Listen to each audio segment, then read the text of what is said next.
All right, I'm going to do one more example of graphing exponential functions. This is page 718, module 15, lesson 4. Problem 18 here says f of x equals 6 times 2 to the x. So first thing I'm going to do is just write my function table with plenty of room in the middle here to do some math, and my y value way down there, which is your f of x.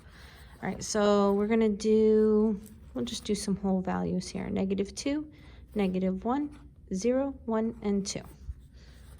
Okay, so the first one we're going to do is 6 times 2 to the -2nd. When we get rid of that -2, this is going to be 6 times 1 over 2 squared, and 2 squared is 4, so 6 times 1/4, which is 6/4 or 3/2, or 1.5, however you want to say it.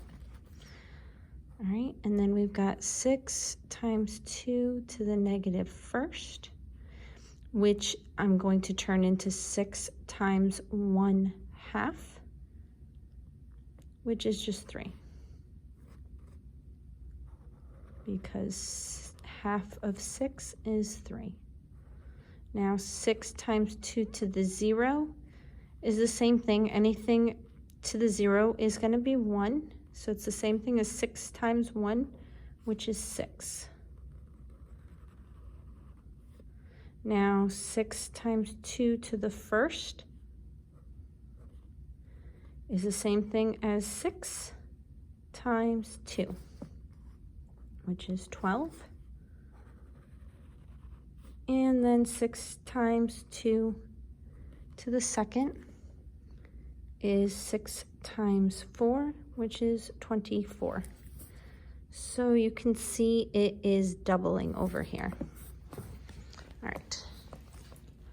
So now we've got coordinates, and if you like to rewrite them, you can, but you have your x here and your y here. So when x is -2, y is just 1.5.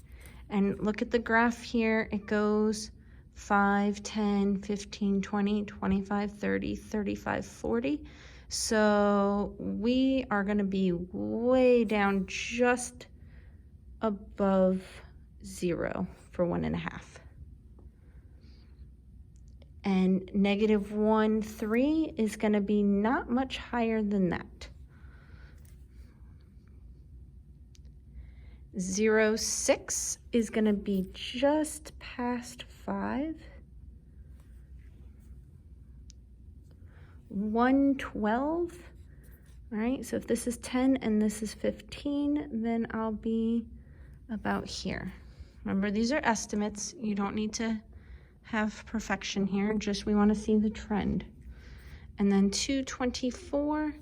If this is 20 and this is 25, then it is going to be just before I would hit 25. All right, and I'm going to leave the dots here. It's a little easier to see it. If you're doing it with a pencil, you might want to go ahead and trace the curve here. Now, with this section, it asked us to also describe the end behavior. So remember, what you want to see here is when x is going to -infinity, and then when x is going to +infinity, what is happening with y. Since the negatives are going to continue to make this 2 into a fraction, it's going to keep getting smaller, but it's never going to get to 0. So what we want to say is, as x approaches -infinity, y approaches 0. And then as x approaches +infinity, y is going to keep going up through the positive numbers.